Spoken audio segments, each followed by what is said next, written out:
And there we are. We have got a jam-packed show tonight here on TigerBait Live. Buddy Songy in studio with us as we've had, of course, LSU and Kim Mulkey eliminated from the NCAA tournament Monday night. We got the breaking news early in the week that Matt McMahon was indeed going to be named new head basketball coach at LSU, and that was something that we were tossing around Sunday on TigerBait, and sure enough, it happened. He got introduced today. We've got that full video of Matt McMahon on TigerBait.com, as well as a transcript if you prefer to read it. And before we had Matt McMahon at 2 o'clock, we had Brian Kelly, who was the best he's ever been at noon today. He was animated. You could tell there was a sense of urgency. And just about everybody in the media, because we all had to linger around in between the two press conferences today, all agreed that that was absolutely the best he's ever been at LSU. And so we've got a lot to talk about. Spring football practice tomorrow. Buddy and I are still waiting for LSU Sports Information to let us know what time to be there. But we did get a new little wrinkle. We're absolutely ecstatic about the amount of access we're getting, but there is a new wrinkle that there's no tweeting, there's no photo galleries, there's no video posted, none of that until the end of practice. So even if we're in there from 4 to 4:30, we can't immediately go out to the parking lot and tweet what we saw, so-and-so in a boot, or tweet out photos of somebody.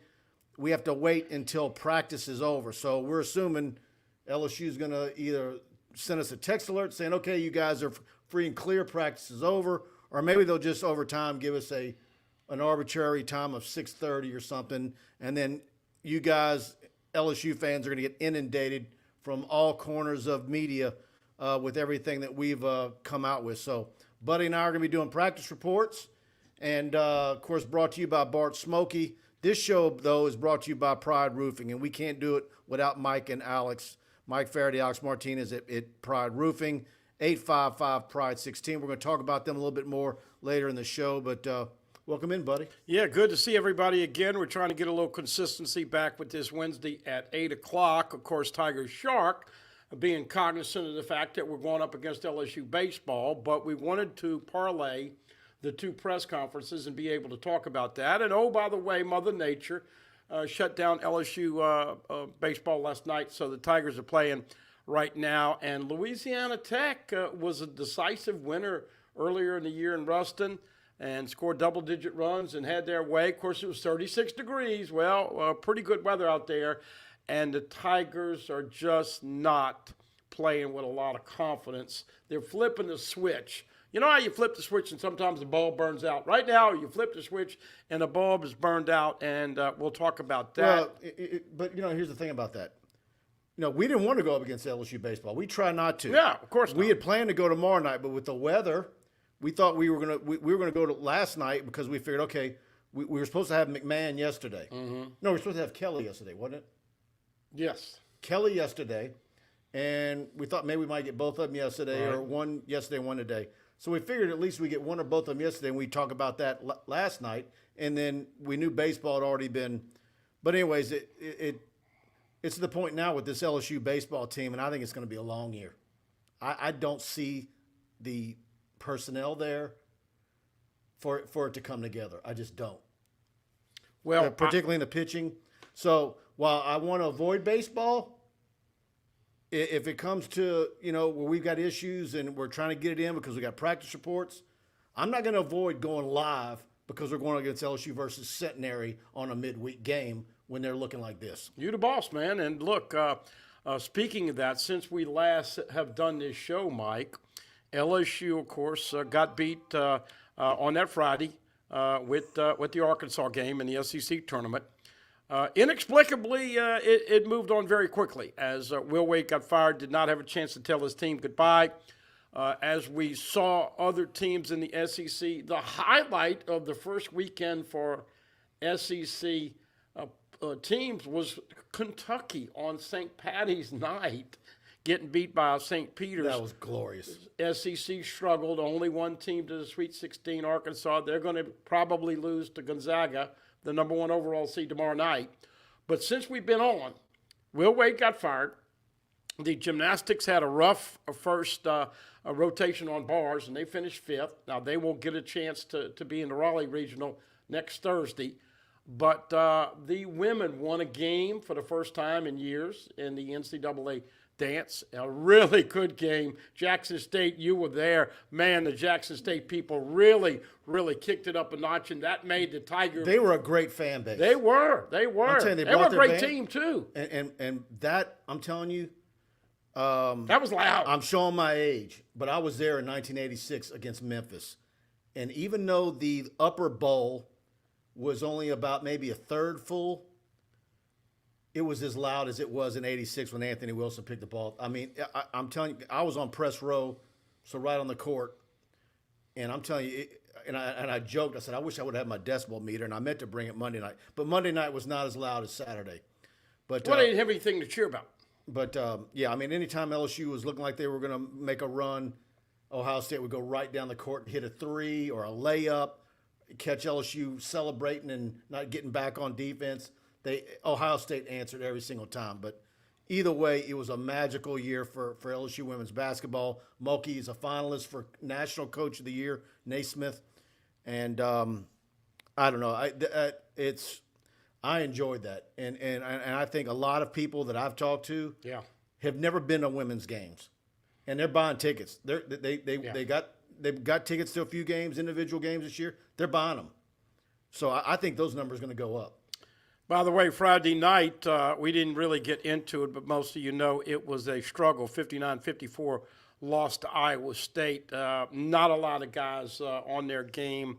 And, of course, as we know, Iowa State played a lot better now, appreciably better, because they beat Wisconsin, the 3 seed, and they are going to the Sweet 16. But so you had the Will Wade era in quickly. You had Coach Mulkey and her Lady Tigers get beat Monday night. Ohio State was by far the better team. No disrespect to LSU. They were really good. That number 4, the guard, was excellent. But their bigs played better. They played overall better. They deserve to advance. Lady Tigers will be back next year, and they will be very, very good. This baseball team, Mike, I mean, it was crazy. Friday night was such a bad night for the LSU fan base. Softball got beat. LSU baseball got beat by Texas A&M.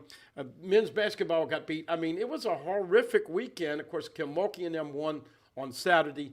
And then what was worse? Because I think the worst part of the weekend was the performance of the LSU basketball team. I had some detractors on Twitter. Well, baseball loses the first 2, and had they not won on Sunday. I mean, those you're talking about, they were in them. You know, they had opportunities. They were they were so outclassed against Iowa State in that basketball game. The preparation was poor. I don't know how Nickelberry parlays that into whatever, but well, he's not. Here's the thing: if they would have known that that's how the team would have looked, I'm told he didn't know Will Wade's offense. He tried to install a whole new offense in a week. You know, I get it. You don't want to. You don't want to say, look, we don't want it. Don't include us in the tournament. We're going to take that, include that as a part of our future sanctions. And you're saying, yeah, but that hurts the kids. They earned it. But then you can flip it around and say, man, how many of these kids on this roster are going to transfer out? You know, and then you're also like, okay, well, it's one thing if the adults would have done right by him and had him prepared for that game, but the game plan was atrocious. Yeah. And so I have mixed feelings about whether they should have went ahead and accepted not being in the tournament. But that's in hindsight after seeing the way they performed. I get it. That being said, LSU did salvage Game 3, so they lost 2 of 3 to Texas A&M. Now the good news, as Mike alluded to, and I certainly agree with all your comments about Brian Kelly. I thought it was the best. Look, media. I'm not one of these guys to talk to other media people. It's always during my show, so I can't hardly ever go there. But when Brian Kelly tries to joke with you guys, you got to be smart enough to understand the joke. He's funny. Oh, yeah. He's got a dry sense of humor. But, you know, he had 2 jokes the last press conference nobody got, although you. Yeah, because I don't think people get him yet. Well, but today he did another one, and you know. He had a decent reaction today, but I don't know if the microphones picked it up. Yeah, and here's the other interesting thing. Of course, we had double coaches. Oh, by the way, 50 years ago, LSU hired Dale Brown to be the new basketball coach. Can you believe it? 50 years ago. You know how long 50 years is? Yeah. Dale Brown's still at 87, and Godspeed him and let him stay healthy. Also, want to do a quick shout-out for those people in the New Orleans area that got affected with the tornado. Look, folks, I make fun of these weather forecasters because they're always wrong, just like sportscasters, both of us. We can't go to Vegas and make a living on our predictions. Bottom line is, man, when I saw that devastation and what a tornado can do, and Mike, it's so hard to follow it and see it. So we pray that those people, I mean, look, Oklahoma has them all the time, but we're used to more of hurricanes or whatever. So all of that being said, Brian Kelly ought to have you fired up, and Matt McMahon, I think, is the right coach at the right time and the right fit. And I'm going to predict that just like with Brian Kelly and Matt McMahon, none of us are going to have a true pulse right now how quickly. Now, is this going to be a Kim Mulkey turnaround, which is unbelievable? Or is it going to be a Jay Johnson turnaround, which might be a little slower process? But hang in there, 2 new coaches, and they both like accountability, they both like culture, and they both like changing the culture. And I think it was needed in both men's basketball and football, Mike. All right, let me run through a bunch of comments, guys. We're 11 minutes in, and I hadn't got to any, and I apologize. Chance Babin, McMahon is the man. Mark Cumby, what's up, guys? He also adds he feels good about McMahon. Our good buddy Kenny Russell, Mike and Buddy, appreciate the BK presser earlier. My questions are you concerned with what Kelly said about him and Keishawn Butte's relationship? Do you think there's tension there? I think it's good tension. I think it's positive tension. I also enjoyed the fact that Brian Kelly didn't sugarcoat it. You could tell, in fact, I want to go back and rewatch. You can tell he was starting to hesitate, and then he dove in, and he went for it and just laid it out as to what he – and so it ain't hard to read between the lines that either – and look, and I think some of this goes back to the previous regime and what guys were allowed to do and not do, and if you want to say inmates running the asylum, whatever. But I think a lot of it, I think the majority, if Kelly is upset with a player, I think almost 9 times out of 10 it's going to be an academic reason. Well, no, he did say in this situation it's not academics. Yeah, but one of the things he mentioned. But no, he did bring up academics as being a factor with him. Well, no, but he said he's doing okay academics, I think he said. But what he said is that he's been hurt, and a lot of times when you're hurt, you're not – he didn't expect – guys that were hurt didn't expect to do the same thing with the team. He don't care if you're hurt. You got to come do all this. They're building a culture. They're building a bond. They're all going to school. They're all in the weight room. They're all waking up early, and everybody's got to be all in. But he also mumbled – I got a hard head, but I'm smart enough to know I need this guy. He didn't say I need this guy, but you could understand that. But let's go back real quick. Keishawn Butte, one of the best receivers in the country. He gets hurt, a serious injury, out of bounds. He's done for the year. Today, Coach Kelly's intimated and actually reinforced he had to have a second surgery. Look, you have a second surgery, guess what? You're fighting depression, you're fighting all those things. Am I ever going to get back? Am I ever going to turn back into the player I was before I got hurt? That's what athletes have told me through the years, man. When you get hurt, you don't know when that body's going to heal and get right. And he had a second surgery. That's what I'm saying. And he's in a boot. So and there's a lot going on, but I think he's smart enough to know. And guess who used to use the media to talk to the players? Saban. And guess who's going to use the media to talk to the players?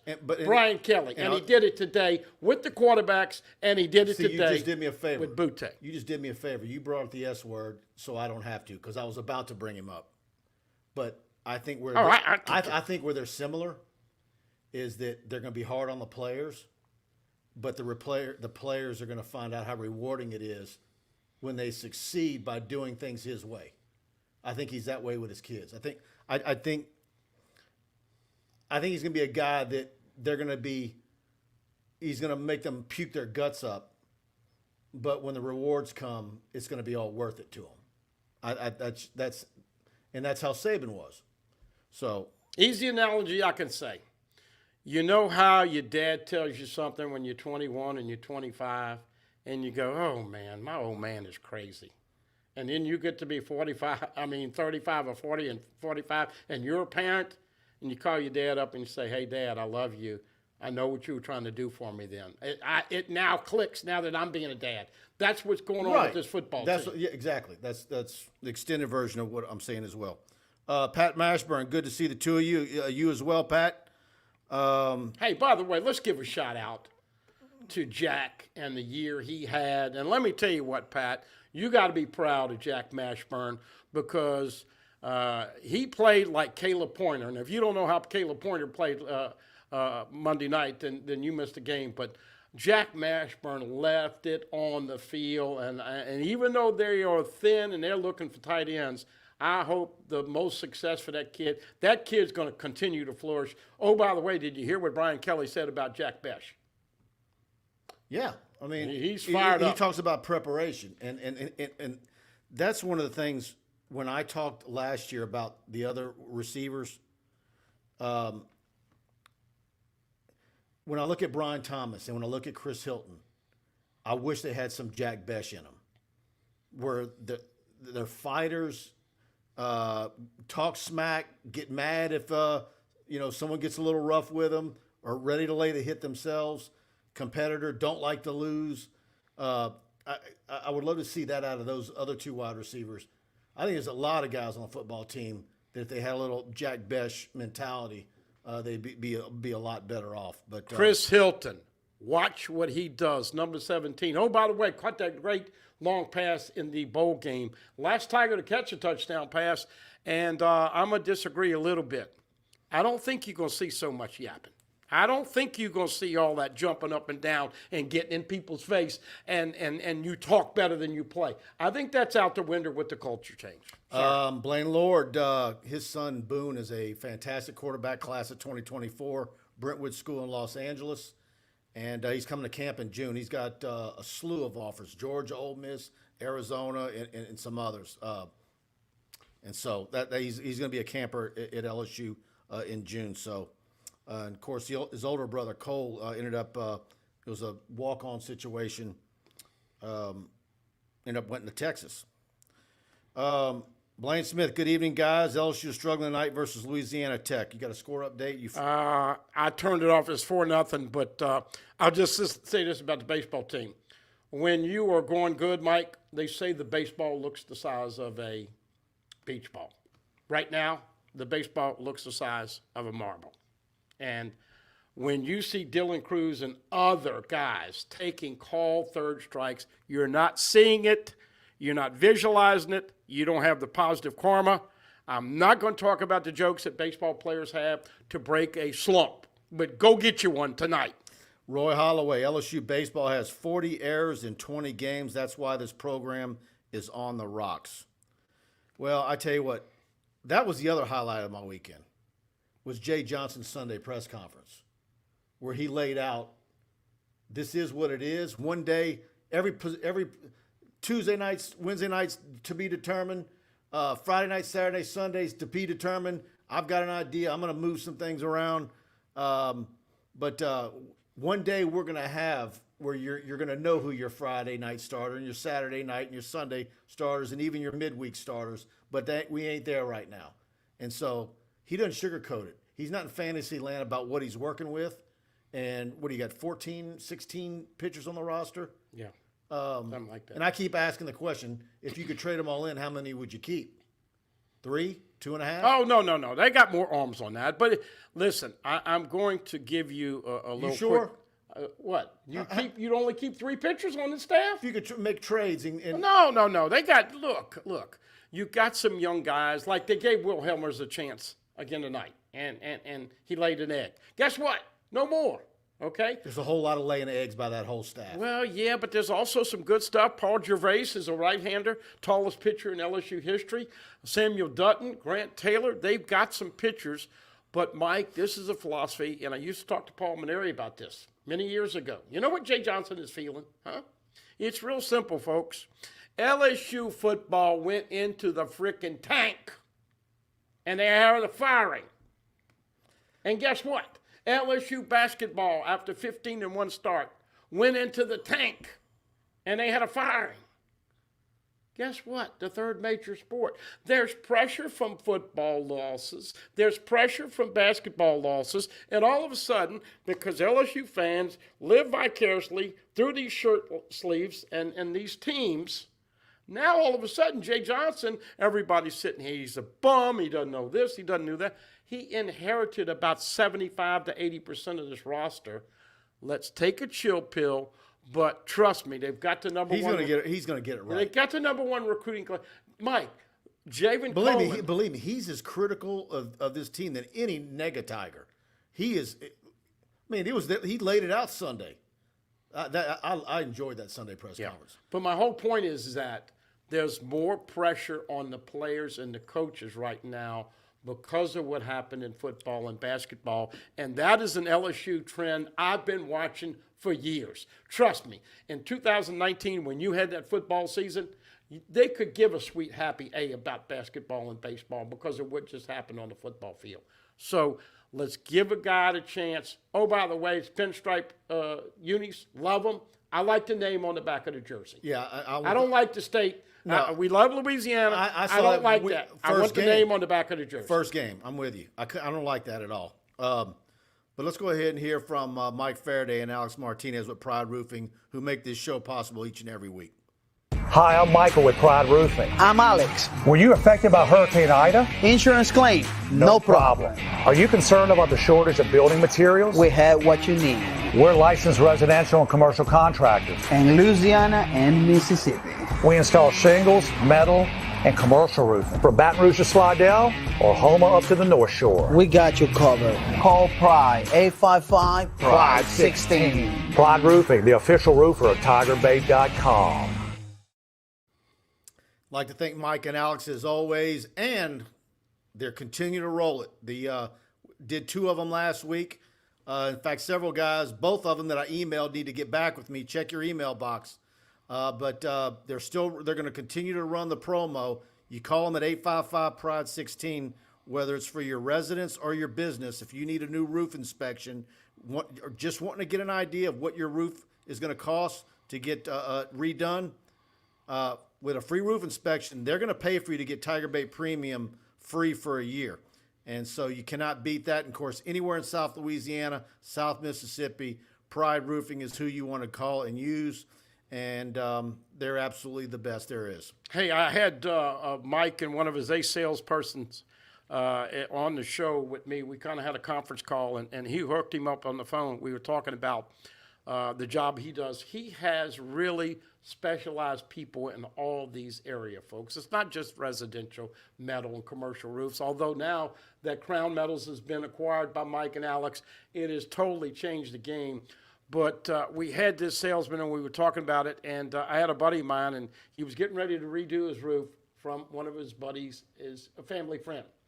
And lo and behold, not to talk about the bad, but it went south. It went bad. So he called Pride Roof and got it done. They went over and did the job. Called me up and he says, you know what, man, I'm so sorry I didn't listen to you. Look, we're not sitting here and telling you that every situation is going to work out perfect and you're going to be 100%, but we take pride in the job we do.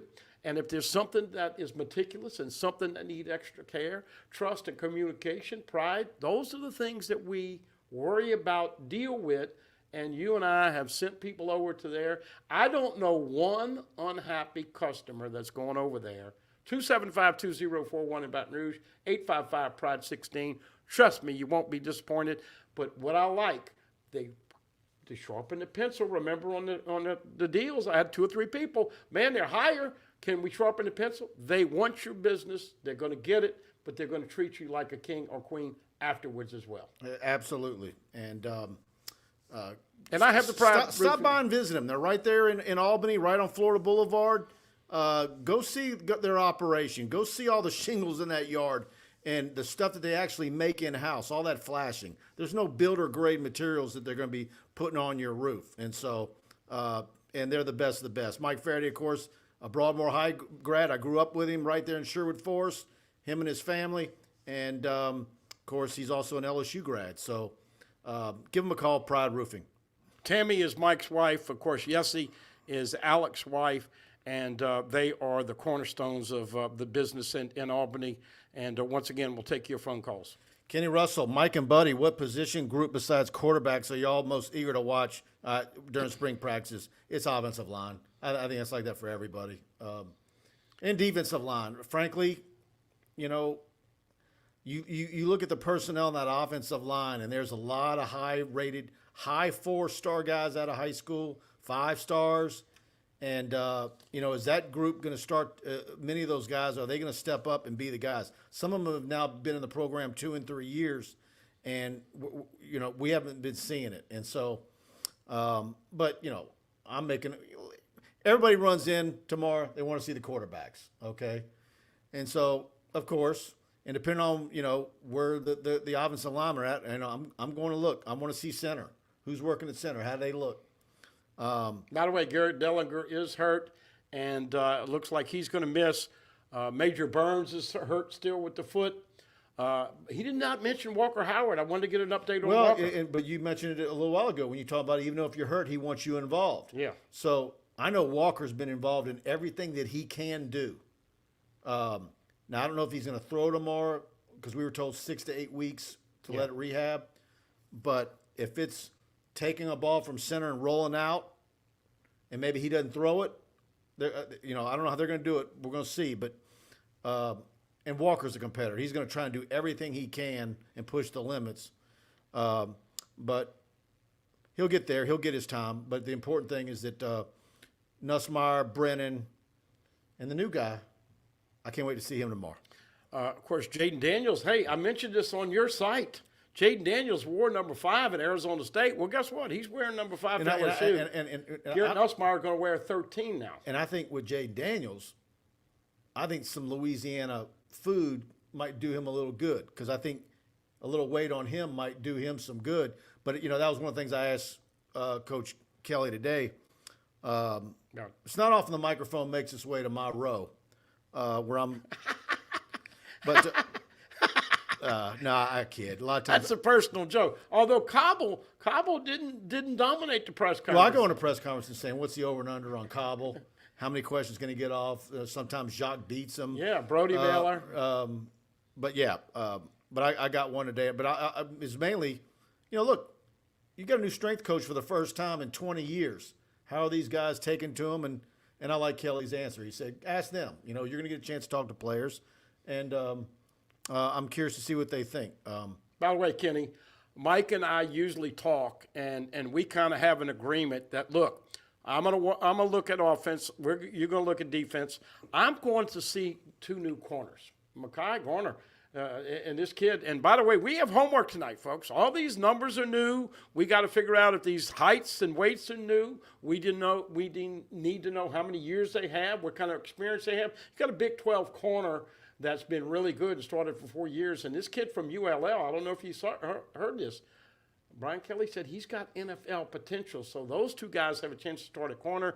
Always have questions to safety. What are you going to see at linebacker? I think the D-line is going to be excellent this year with Mason Smith, Jaquelin Roy, all those guys coming in. Offensive line, you want to see Will Campbell and the Young Bucks. I want to see what Jake Flint's done and I called it on TV, saddlebags. But, you know, you get these fat pockets right here. I want to see that trimmed off. I know you're 50 and it's hard to get off. But when you're 18 to 23, you shouldn't have that, Mike. I don't mind a little bit of that if it's a 6'2" inside nose guard type, you know. But LSU was out of shape on the offensive line last year. You know that. You know, there's something to be said. A lot of those guys, they need that extra. So you can't move them. Yeah, but there was some bad weight last year. He's going to get rid of all that bad weight. Yeah. And, of course, we don't usually get action to see specialists. That's another thing that's going to be really different this year. Going to have a new snapper. Quentin Skinner is not back. You're going to have a new punter. That will between Jake Bramblett, who's not here now but will come later on. I heard Polian say that. And, of course, Peyton Todd. Going to have a new kicker, Nathan Dibbert. Is he going to be able to fight off the other guys that have been around? So special teams, and you're going to have a new returner.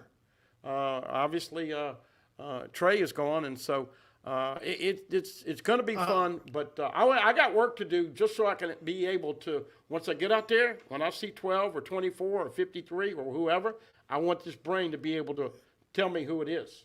I look, LSU fans that are on the show tonight, everybody, I'm looking at the names in here. These are guys who digest everything that's out there. Mm-hmm. And so they saw what we saw today. We've had, Kelly, 3 or 4 times? Yeah. You could tell that tomorrow's the day by how fast he was talking, how forceful he was talking, how animated he was, moving his hands around and pointing and all the gesturing he was doing at the podium. I mean, he's fired up. So I always reflect back to when Saban was here and the difference between a Saban practice and a Les Miles practice. And I remember it might have been you said, well, there's multiple ways to skin a cat, but it was different. Okay, and Miles had success, and I think an Orgeron practice was very, very similar to Les Miles practices, and in the tone. I just get the feeling tomorrow when we go out there, we're going to see everything scripted down to the second, and much like when Saban was out there and some young GA didn't line the cones up fast enough, and they would get ripped to shreds right in front of us. I think Kelly's that way. He wants every minute that he's allowed with these kids because the NCAA gives him a time limit. He's got it all scripted out. And that's what he said today about spring break and why they chose to schedule spring practice when they did, because they needed more time to prepare for everything that they wanted to get installed in their preparation, and also was told putting the offense together. It's taken them a while to get the offense put together and start that getting installed with the quarterbacks and everybody. But here's the other thing. He said it over and over again. He wants to expose their strengths and their weaknesses. And, I know you were griping from the get-go about a press conference. And one of the things I said is, Mike, he doesn't know the lay of the landscape. Now he's been around here 4 months. He knows who's a good guy. He knows who's a guy he's got a kick in the butt. You heard him say it. There are a couple guys that, upon first impression, he thought there'd be problems, and they have bought in. It is going to be interesting to see how that transforms over to the practice field. But you did not walk on a Nick Saban practice. You ran your ever-loving butt to every step. And one of the first things I noticed about Les, we'll get to it. Yeah.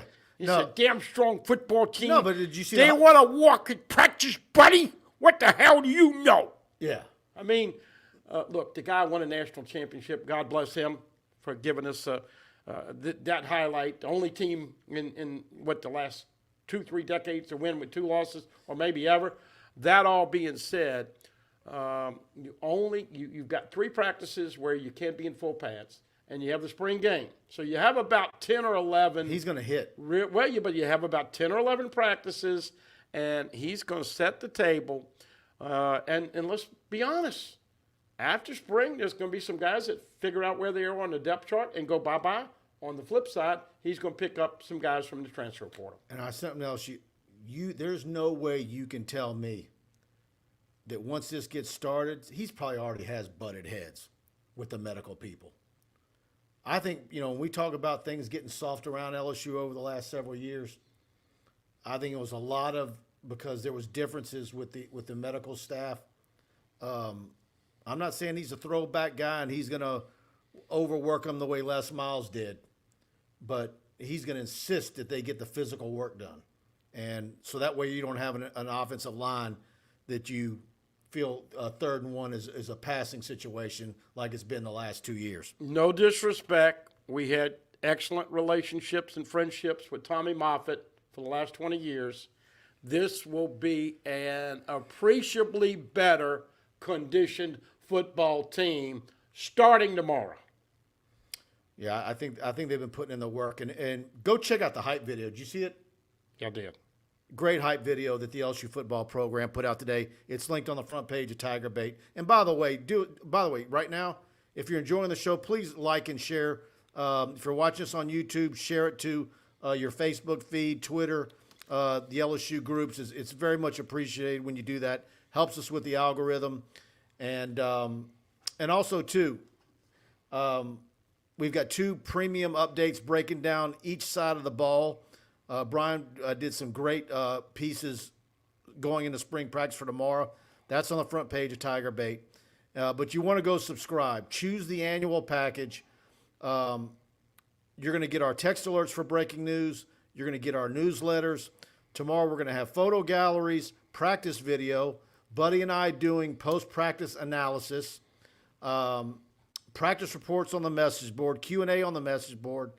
We're going to be nonstop, especially with the amazing access that Brian Kelly has given us this spring, the best we've ever had at LSU football. So it's going to be exciting times on TigerBait, and we want to have you as a subscriber, and you're going to want to get all those updates with us. So 4-3 LSU making a comeback. I apologize. I've been multitasking all day long. Do you realize, and you normally on the show with me on Wednesday, but lo and behold, we had Brian Kelly. I watched it live on TigerBait. Loved that feature. And then you actually posted it. So while we went through the first hour and guessed, at 2 o'clock, I played Brian Kelly, so I wanted to listen to Matt McMahon. And we'll get more into Matt. Everybody knows it's a crapshoot on what LSU is going to get from the sanctions. Well, we haven't even talked about Matt McMahon yet. We got football fever, but I think, look, Brian Kelly was so good at noon. Yeah. And I think Matt McMahon, I think he was a little nervous. Yeah. But I like, he's another straight shooter. Like, and I've seen some comments on our message board. A lot of the new hires from LSU all have similar. Sure. They all have similar things they say. Alignment. That is alignment. But they're all straight shooters, straight laced, impeccable. You know, Squeaky clean. yeah. And so I'm anxious to see what he can do. He didn't go into it today, but I would love to know what kind of feedback he's gotten from the current players. You know, how many of those guys that we all think are just all going to leave? Is there an opportunity for him to keep more of the current roster than people think? And so we'll see. He's hitting the ground running, and I want to see what kind of staff he puts together. But you know, maybe we're going to be a lot more pleasantly surprised about the early success he might have. But the NCAA's we still got to wait. Well, of course, basketball is a much quicker fix than football. You get your 3 stars, 3 role players, a couple of guys to give you some dirty minutes, doing the dirty work, the grunt work. You got 8 players, you can win with a rotation of 8. I fully expect a couple of guards. One of them, Juice Hill, is going to come over from Murray State. I do think that's a possibility. He talked about being in the transfer portal, and he's got a reputation of recruiting in the Southeast. He was at Murray, and let me tell you something, in case you don't know, Murray's a darn good mid-major. And bottom line is that it's hard because there was a love affair with Will Wade. You know, this state is a bunch of fighters, and we love what we do. Even though we spell GO, G-A-U-X, and the festivals and the way we handle life and the way it's all on our shirt sleeves, but the way we love our food and our athletics and all the things, we love that lifestyle, and we're fighters because, unfortunately, folks, in all the real important things, this state of ours is ranked 48th, 49th, and 50th in just about everything.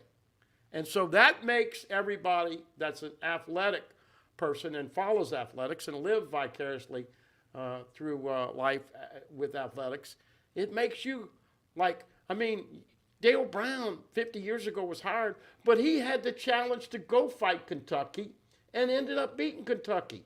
Ed Ogeron beat Alabama in 19. Unfortunately, he couldn't handle the success to put it all together and connect the dots, Mike. Yeah, and these videos of him in Cabo, I hate seeing all that stuff. But this guy is going to bring back the culture that you need to have, and it would be great if he could. Now, I know Adam Miller really got hurt when Will Wade left. And that's one. But Will Wade was a fighter, and look, Adam Miller's one of those guys. Okay. Will Wade everybody gravitated him and galvanized his fan base. Why can't you convince Adam Miller to come back? Really important. He blew his knee out here. He got operated on here. He's gone through rehab here. I'm sure he's got great relationships with the medical staff. He's already in classes.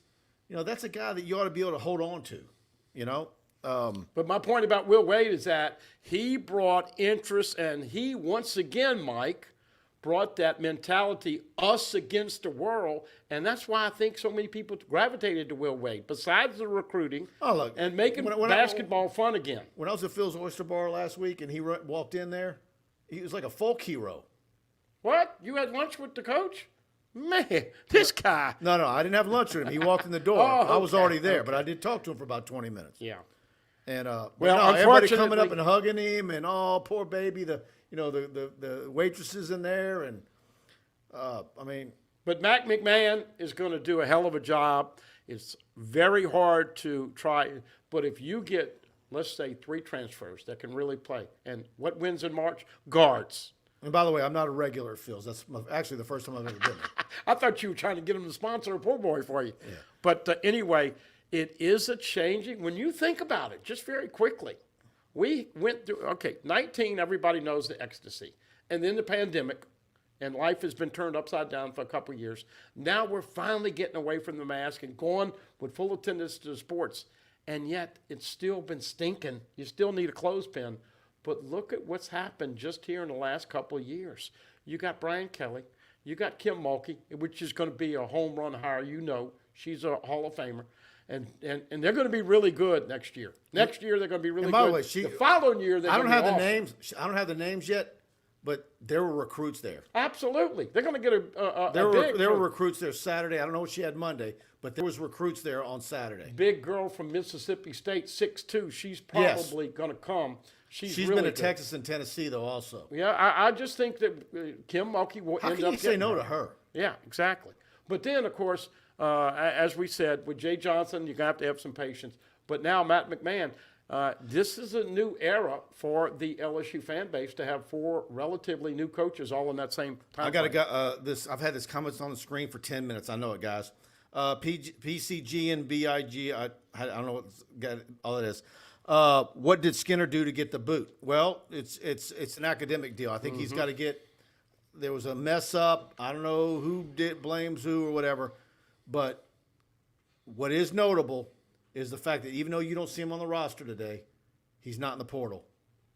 And so they went out and got a deep snapper, and that immediately said, okay, there's something wrong with Skinner.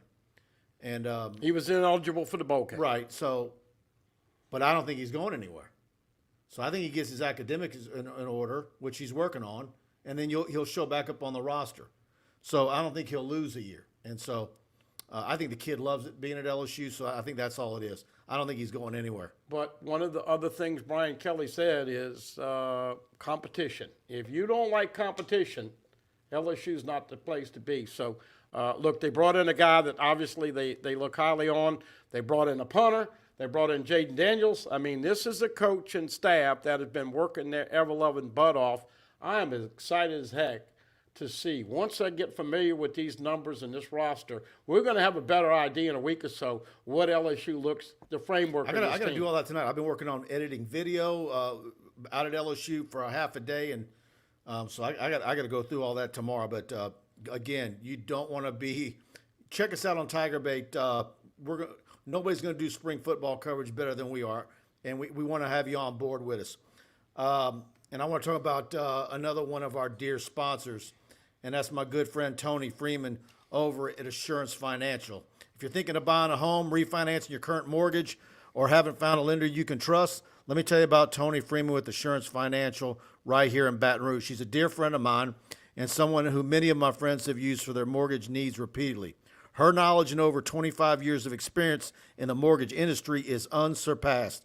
She offers a wide range of knowledge of home loan products, whether you're a first-time home buyer, ready to buy a new home, or you just want to explore your refinance options.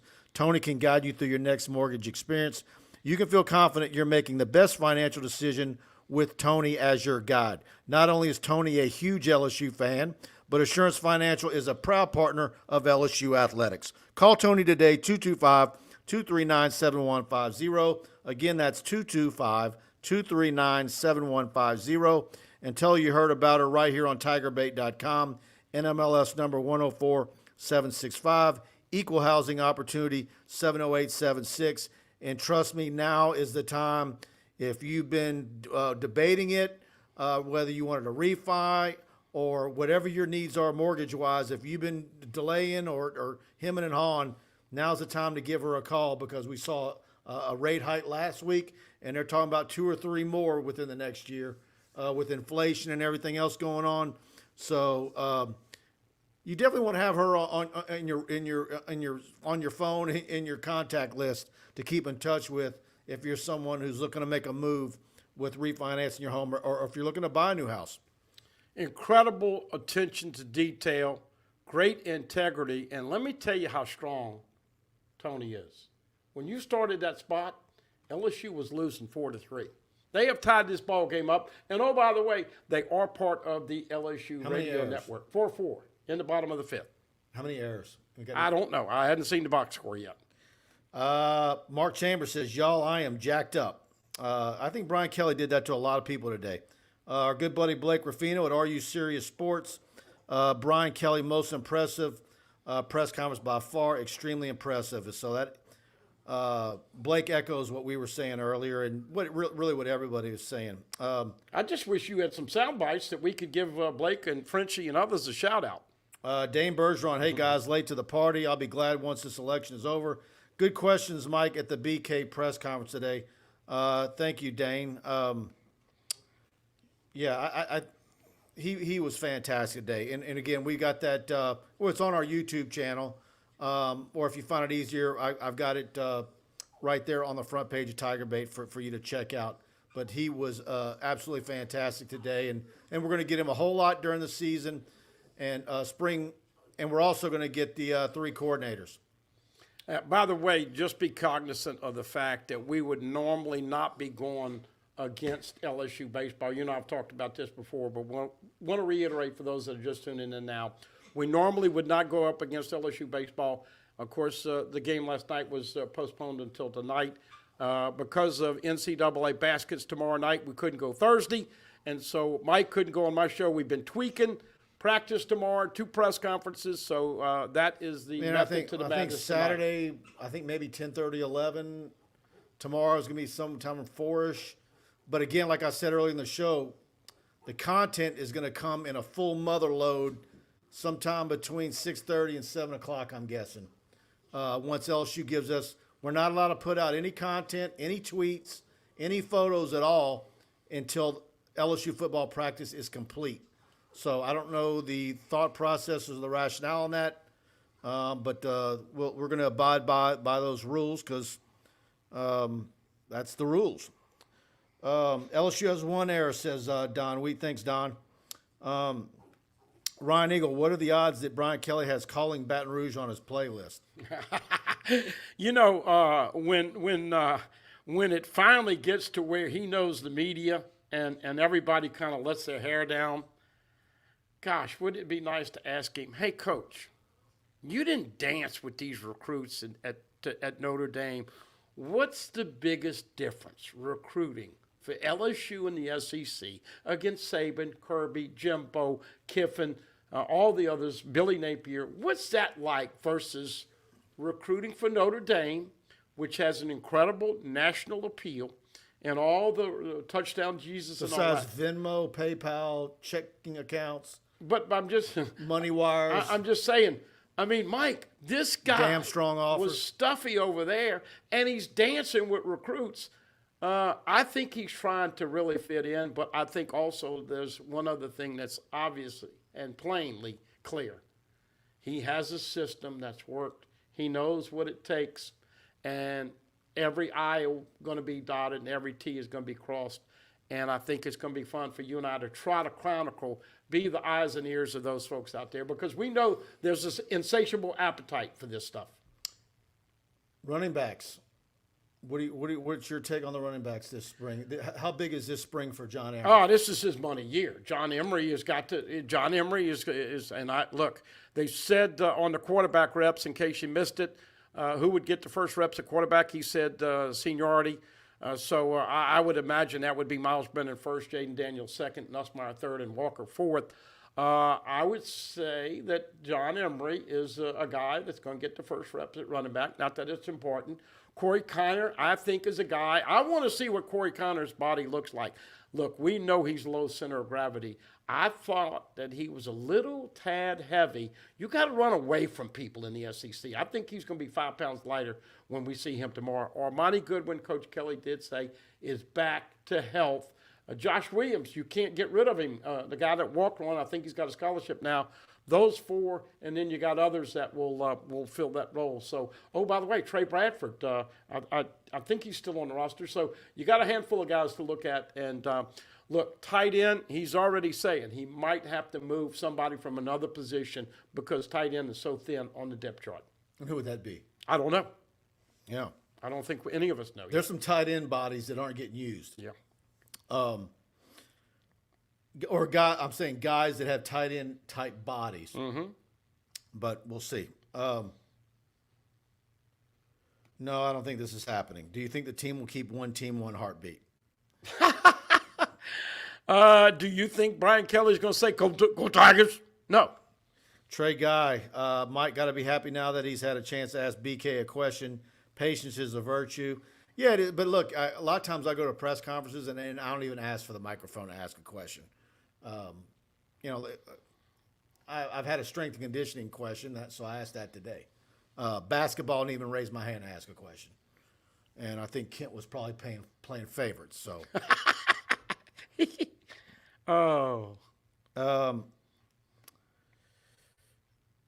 Mike, I hear we have a commitment come from the St. Louis area. We'll see. Mac Markway. I put a prediction in on him a couple of days back. He's heavy to LSU. He had a great visit. Dem Brock loves him. He told me the night of that Saturday visit. Then he went to New Orleans the next day. The kid's fantastic. Yeah. And if you saw the photos with him at Brian Kelly, body wise, I mean, that's a good looking kid. I mean, he's put together and he looks like a little bit beefier Foster Moreau at that age. That's what I'm hearing.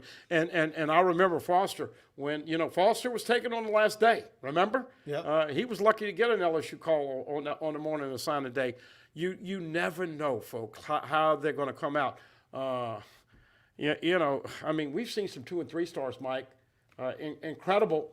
For what they've been able to do because look at Garrett Temple. You think everybody, Skylar Mays, you think those guys were ever going to be projected to make it in the NFL? Look at, Russell and from Redemption. You remember LSU taking him late? I mean, you never know. This kid is going to come right in and I think be right a part of the depth chart. And if the truth be known, it sounds like, Mike, if they wanted to go 3 tight ends, they would struggle. Mashburn would be there. We'll see what Cole Taylor has developed in this new process. But they missed on George, the guy that was at Notre Dame. So tight end is a need area. But this kid, I think, is going to come in and be a big factor early. Trey Guy, any news on the lineman from Vandy? Tyler Steen had a fantastic visit. I know the coaching staff felt very, very good about where they stood. I think of everywhere he's been so far, I think LSU is the leader, but Alabama's left. So we're going to see how that plays out. But and a week or so ago, or 2 weeks ago, I think Brad Davis is about to load up. I'm not saying he's going to get Tyler Steen, but in the next year, he's going to have great success with out-of-state kids. But I think the even bigger for me is I'm wanting to see some real diamonds in the rough Louisiana kids that they're going to bring into camp because that's the only negative thing. Him and Kane. When you look at the state of Louisiana for the class of 24, 23, excuse me, where are the linemen on both sides of the ball? And so I'm looking forward to see either through spring evaluation period and who they bring in for June camps if they're going to find some guys because – and Kelly reiterated it today. Transfer portal is one thing, but he wants to build his roster with seniors from high school. Nick is going to take him in and show him all 7 of those championship rings and tell him, look, son, you've got 1 year left. Why don't you come over here and win a national championship? Oh, by the way, we don't have 1, we don't have 2, but we got 3 NIL deals. That's how badly we want you, Tyler Steen. And on the flip side, he might have bonded with Brian Kelly and Dim Brock, who of course is coaching the tight ends and the offensive coordinator, and said, I want to come play with LSU in Tiger Stadium. But I hope that Alabama doesn't buy another one just on NIL money. Okay, guys. I want to thank everybody for participating in the show. Thanks for coming in, tuning in. Please like, share. Go to TigerBait, subscribe. I really want to have you guys on board with us. Like I said, we are going to be loading you guys up with so much spring football content. Your head's going to spin. And I'm going to be driving back to LSU every day with everything we've got going on. What? So, with gas prices? got to. Got to. So we'll see you tomorrow night with our report from outside the football facility with what we saw yesterday, and we're going to be bringing those to you each and every practice. So, all right, guys, good night.